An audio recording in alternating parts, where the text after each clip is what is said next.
Muy buenas noches a todos, a todos.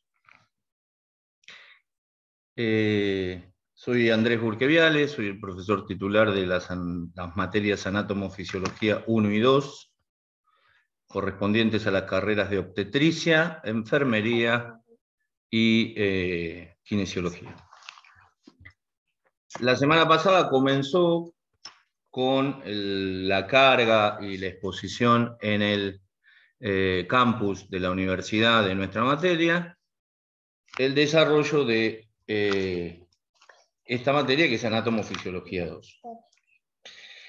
La unidad temática 1, digamos, nos pide un breve repaso sobre introducción al conocimiento del cuerpo humano y sobre el capítulo de la homeostasis y la relación con el medio interno. Se me ha pedido a mí que semanalmente, con los otros coordinadores hemos ordenado esta cuestión de esta manera, yo presente algunas temáticas y algunas imágenes que permitan disparar no solamente, digamos, las dudas sobre la temática, sino también la lectura pormenorizada del tema en cuestión. En ese sentido, digamos, lo que yo voy a presentar son imágenes y voy a ir haciendo una breve alocución sobre esas imágenes. Eso va a durar aproximadamente entre 20 y 25 minutos.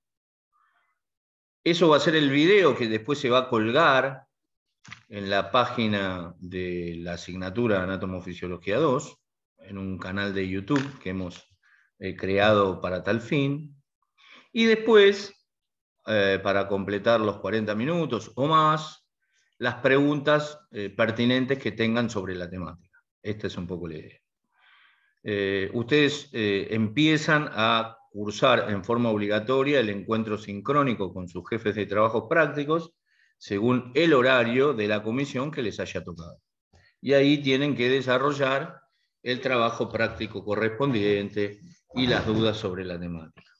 Recuerden que ese encuentro sincrónico es obligatorio y es parte del presente para lograr, junto con la aprobación de los parciales, la regularidad de la materia. Más allá de las imágenes que yo presente y de los comentarios que yo haga sobre esas imágenes, la bibliografía que se propone es el libro Principios de Anátomo-Fisiología de los autores Tórtora y Derrickson. ¿Sí? Nosotros paulatinamente, junto a los demás coordinadores, vamos a ir subiendo los diferentes capítulos del libro. Hemos podido acceder a cada uno de los capítulos del libro para que ustedes los puedan bajar a su ordenador, a su computadora, a su tablet, en forma gratuita. Bueno, muy bien, voy a compartir pantalla. Y voy a mostrar básicamente... ¿Cómo? Ya cargó. Cargó. Voy a ir mostrando imágenes celulares. Una imagen clásica de una célula en división. No importa qué célula es. Una imagen clásica de una célula en división, donde usted ve claramente la membrana plasmática celular, donde ve el citoplasma y donde ve el núcleo. Una célula en división.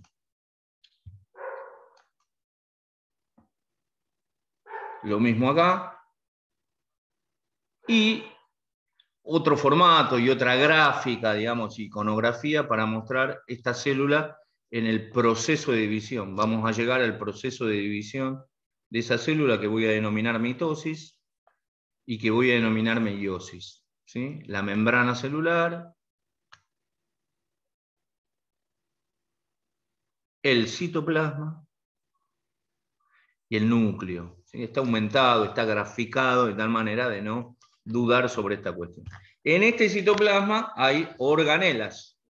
¿Sí? Hay organelas. Bien.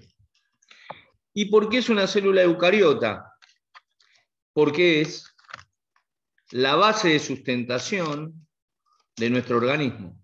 uno pudiera decir, recordando Anatomofisiología 1, que nuestro organismo, como seres vivos, es 10 a la 14 billones de células desde el inicio de la división celular de la primera célula, formada por la célula madre y la célula padre, la división celular hasta llegar aproximadamente a un adulto de 25 o 30 años. Esa célula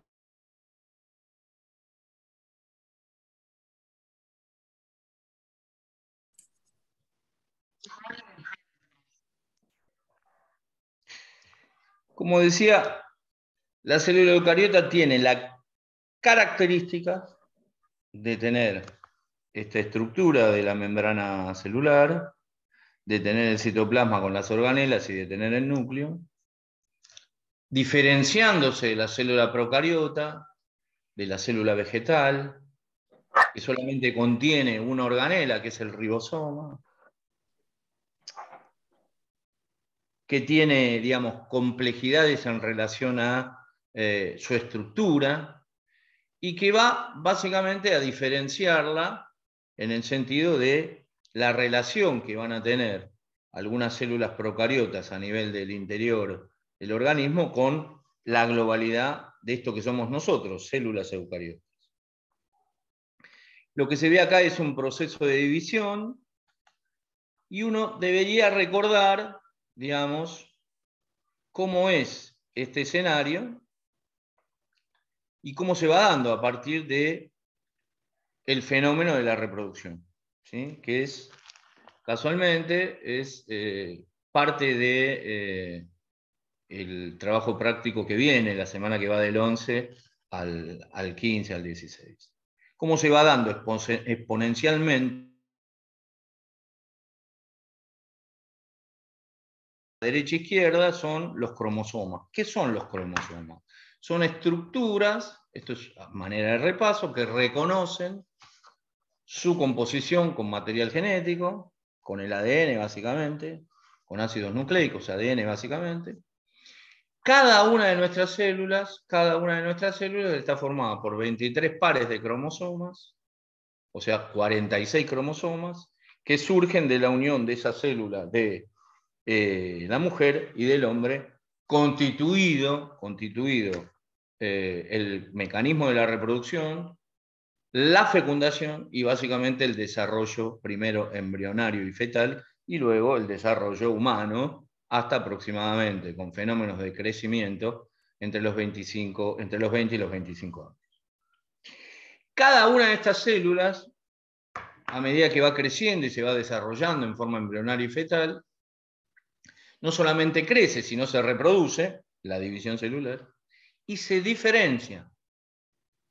Se diferencia a células, por ejemplo, del sistema nervioso, a células del sistema cardiovascular, a células del sistema circulatorio, a células del sistema respiratorio, a células del sistema digestivo, del sistema endocrino, del sistema exócrino, y así, y así, y así.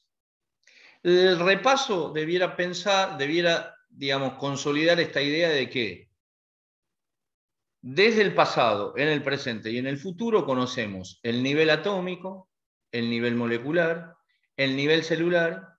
Este nivel celular va a formar tejidos, el nivel tisular. El nivel tisular va a formar órganos y esos órganos van a formar sistemas. Y en paralelo, esta célula eucariota animal tiene la información genética que nos permite, digamos, conocer escenarios de patologías o de desarrollo humano, desarrollo, digamos, puntual en relación a esa persona. Esto es una imagen, digamos, gráfica, mejorada y digamos, y recreativa de una neurona clásica, ¿sí? De una neurona clásica con sus dendritas, con sus axones, ¿sí? Esto para recordar uno de los tejidos básicos que tiene nuestro organismo, el tejido nervioso. Los otros, a saber, el tejido conectivo, el tejido epitelial y el tejido muscular.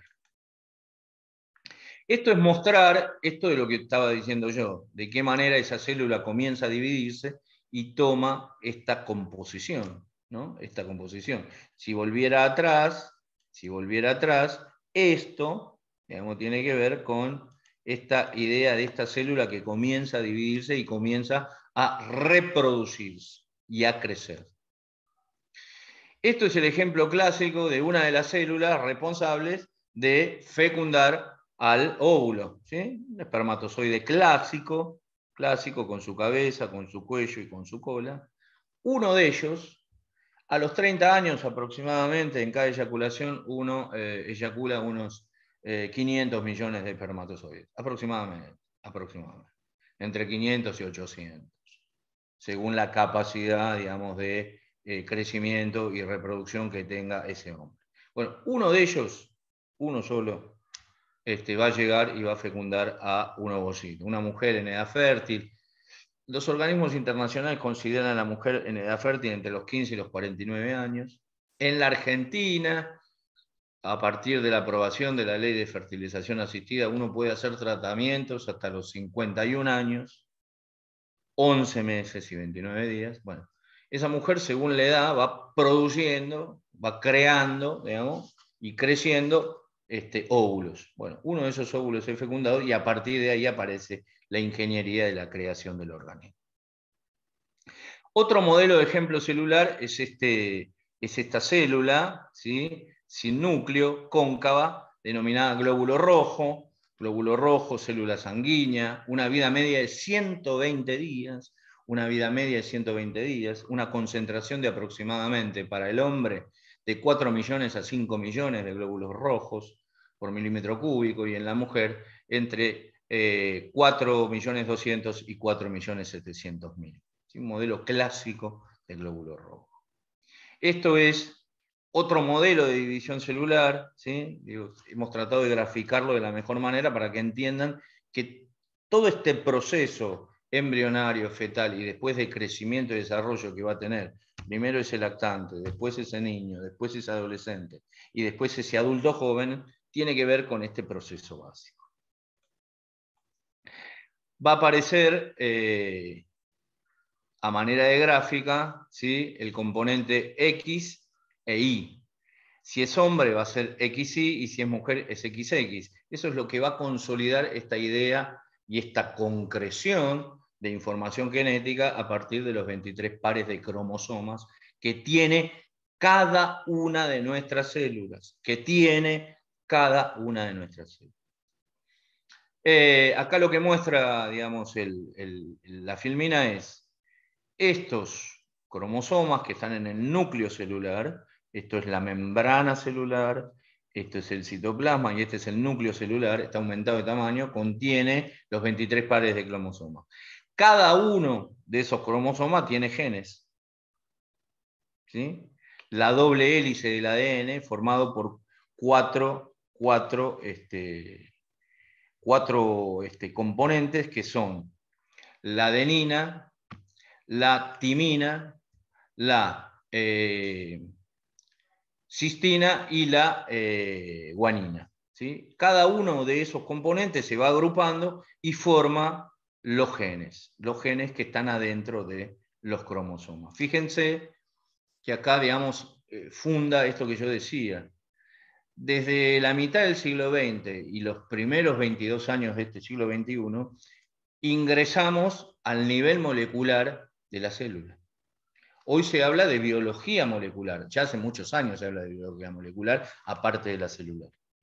Y básicamente se basa en el estudio de cada uno de estos pares de cromosomas y de los genes que forman parte de esos cromosomas y de las partes que tiene cada uno de esos genes, tienen pequeñas partes que se denominan brazos. Bueno, todo eso se estudia. ¿Para qué? Primero, para conocer en forma definitiva el código genético y el genoma humano, y segundo, para la prevención de enfermedades o la intervención de enfermedades. A predominio de enfermedades raras, 8.000 entidades se describen hoy en el mundo de enfermedades raras o poco frecuentes, sumadas a las frecuentes. Bien, ¿qué tengo aquí? Aquí básicamente tengo cómo aparece todo este escenario de copias de ADN, cuáles son las organelas intervinientes y cómo se denominan esos procesos: la interfase, la profase, la prometafase, la metafase, la anafase y la telofase. ¿Sí?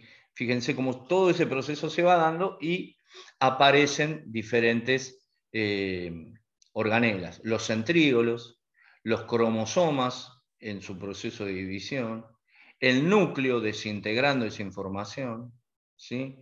Esa célula se, digamos, alinea a nivel del ecuador de la célula, o sea, del medio de la célula, esa información.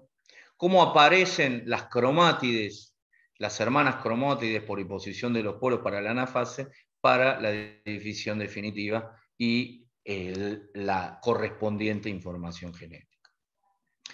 Lo mismo pasa a nivel de el citoplasma y el núcleo. Digo, cómo se van dando por el mecanismo de la mitosis estas divisiones celulares completas hasta llegar a la mitosis completa, ¿no? Cómo es la distribución de esas organelas y básicamente la información genética para ir provocando las mitosis, los diferentes momentos de esta mitosis. Bien, la otra es la recombinación de todo esto, como a partir de esta célula madre yo voy combinando esta información genética y en la recombinación de esa información genética aparecen, perdón, se me pasó, aparece los no recombinados, los cromosomas recombinados y los no recombinados. Usted es la expresión de la recombinación cromosómica de su mamá y de su papá. Yo soy, dice la literatura y dice el avance de la ciencia, la recombinación y no recombinación cromosómica de la célula de mi mamá, el óvulo, y de la célula de mi papá, ese espermatozoide. La biología celular llegaba hasta el conocimiento de la unión de esas dos células y las posteriores mitosis. La biología molecular interpela el contenido de ese núcleo en la información genética y puede mostrar estas divisiones. Acá tenemos los 23 pares de cromosomas, los 23 cromosomas, digamos, ¿está bien? Numerados. El XY es el número 23. Cada uno de estos cromosomas se estudia, el 1, el 2, el 3, el 4, se estudia para ver el desarrollo genético y el genoma humano, y se estudia las alteraciones que pudieran tener cada uno de estos, provocando enfermedades. Algunas enfermedades frecuentes, algunas enfermedades poco frecuentes, como yo decía. Esto es el componente del cariotipo humano de una mujer, ¿sí? De un hombre, 22 cromosomas y el XY, y esto es el de la mujer, 22 cromosomas y el XX. ¿Sí? Repito, cada uno de estos cromosomas tiene componentes, cada uno de estos componentes se estudia. Bien, esto es como esta imagen bien graficada, es cómo se fue ordenando esta primera anafase para llegar a al final de la mitosis y provocar la división celular. Hay un ordenamiento a nivel del diámetro, del ecuador, se dice, de la célula. Los centríolos, digamos, son los responsables como organelas de ordenar esta cuestión y de ponerlos en el ecuador, y es la previa de esa división. La interfase, la meiosis 1 y la meiosis 2. Es decir, una vez concluida la mitosis aparece esta cuestión de la meiosis. Otro proceso, digamos, que usted debiera repasar en estos días para tener en claro cómo es esta cuestión. Digo porque ahora, la semana que viene, vamos a aparecer con el desarrollo de los aparatos reproductores masculinos y femeninos desde la anatomía y la fisiología, y usted debiera poder entender cómo se hace esa división, cuáles son las hormonas que intervienen para que eso suceda, cuáles son las hormonas que se activan, están inactivas y empiezan a circular en sangre, en el mecanismo de la reproducción. Bien, hay dos mecanismos de meiosis, la 1 y la 2. La 1 tiene la profase 1, la metafase 1, la anafase 1 y la telofase 2, y la que completa definitivamente el proceso es lo que denominamos meiosis 2, profase 2, metafase 2, anafase 2 y telofase 2. Profe, 10 minutos. Sí, aunque parezca mentira, estoy en tiempo. La otra es entender esto que yo decía. Cada una de estas células, ¿sí? Cada una de estas células que usted estudió oportunamente, estudió la membrana plasmática, los componentes del citoplasma, las organelas, el núcleo, con el nucleolo, los centríolos y el material genético, va a formar un tejido. Tejido conectivo, tejido cartilaginoso, un subtipo de tejido conectivo, tejido adiposo, un subtipo de tejido conectivo, tejido nervioso, tejido óseo, ¿sí? Tejido de células sanguíneas. La sangre es un tejido que tiene un componente líquido, el plasma, y un componente sólido, que son las células rojas, las células blancas y las células plaquetarias o trombocitos. El epitelio, ¿sí? El epitelio, hay células que forman el tejido epitelial, y el tejido muscular. Esto es en síntesis apretada el organismo humano. Sobre esto se construyen órganos que tienen, por ejemplo, una capa epitelial, una capa muscular y una capa adventicia que lo cubre, y una capa íntima que es la luz del órgano. Imagínense el esófago, imagínense el aparato digestivo, el esófago. El esófago tiene una adventicia por afuera, una capa epitelial, una capa muscular y otra vez una capa epitelial gástrica que permite, por ejemplo, el paso del bolo alimenticio líquido y del bolo alimenticio sólido. El tejido adiposo, que va a formar básicamente parte del celular subcutáneo y del desarrollo del cuidado de algunas partes, a predominio en el abdomen, en la región de la pelvis y de las extremidades, en la articulación coxofemoral y en las articulaciones de los miembros superiores. El tejido nervioso, que va a formar toda la estructura del encéfalo, de los hemisferios cerebrales, del tronco encefálico, de la médula espinal y de la prolongación de esa información, que son nuestros nervios. ¿Cómo se forma ese sistema nervioso? A partir de una célula madre que se llama neurona. El conglomerado de neuronas, de neuronas de sostén, la famosa célula de la neuroglía, que lo vamos a ver en los 3 trabajos prácticos de nervioso, forman el tejido nervioso. Y ese tejido nervioso, a lo largo de la economía, a lo largo del organismo, interpela, digamos, y forma parte del organismo. Lo que muestro acá son tipos de tejido epitelial: simple, escamoso, cuboidal, porque es la forma de la célula que tiene.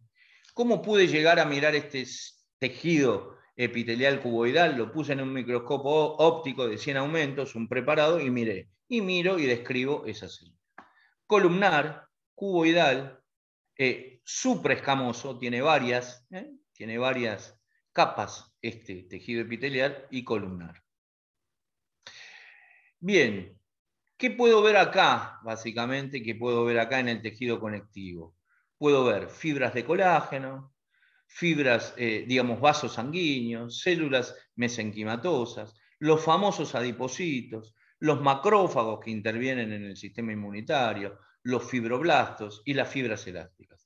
El tejido conectivo es importantísimo porque es uno de los principales tejidos de sostén junto al tejido muscular, que me permite la bipedestación, el que me permite caminar, el que me permite sentarme, el que me permite, digamos, articular mis articulaciones, el que me permite el movimiento grueso y el movimiento fino. Uno de los grandes tejidos de la anatomía.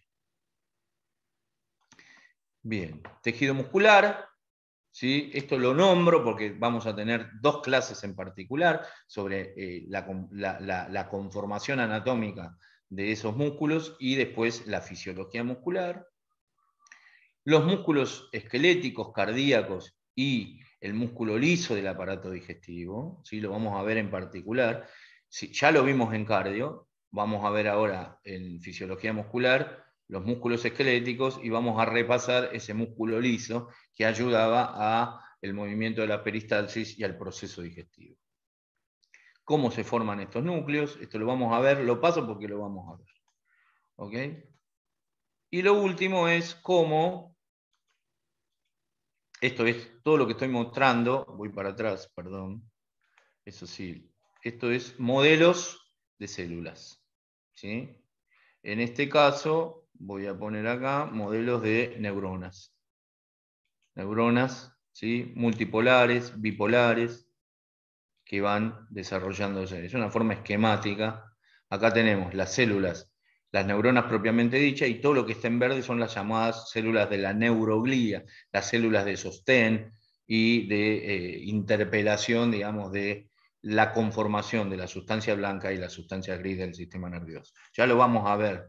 Muestro las figuras para que se vayan entendiendo cómo son estos mecanismos, ¿sí? La forma. ¿Qué me permite mirar así una neurona, un aumento de 500, o lo que se llama la microscopía electrónica de transmisión o la microscopía electrónica de barrido? 1.000.000 de aumentos. 1.000.000 de aumentos. Estoy terminando. Esta es una célula multipolar, una neurona multipolar, ¿sí? Está mejorada, hay creatividad en esto, y tiene una membrana plasmática, un citoplasma, un núcleo y las prolongaciones, el axón y sus dendritas.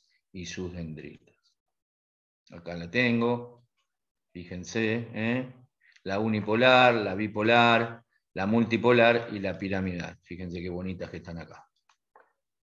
Bien, creo que hasta acá llegamos la primera parte, con sus componentes, el axón, los terminales sinápticos, las dendritas, ¿sí? He tratado de ser gráfico para que entiendan esta cuestión. ¿Y cómo se dirige el mensaje? Ese impulso nervioso que va a cambiar el gradiente eléctrico de la célula y va a provocar el potencial de acción. Potencial de acción que va a tener que ver con el cambio molecular a un lado y al otro lado de la membrana. Bien, ¿qué es lo que muestro acá? Los diferentes sistemas. El sistema circulatorio, el sistema nervioso, el sistema esquelético, el sistema respiratorio, el sistema digestivo y el sistema muscular. Bien gráfico, ¿está bien? Este año vamos a trabajar sobre el sistema esquelético, vamos a trabajar sobre el sistema muscular y sobre el sistema nervioso y sobre el aparato reproductor. Un esquema clásico y hasta ahí llegamos. Voy a dejar de compartir. ¿Qué faltó? Y lo podemos hacer 10 minutos y después estoy abierto a todas las preguntas que tengan. El concepto de la homeostasis. Yo lo que haría es salir, no sé si está de acuerdo Evelyn, y entramos, así no se corta. ¿Te parece?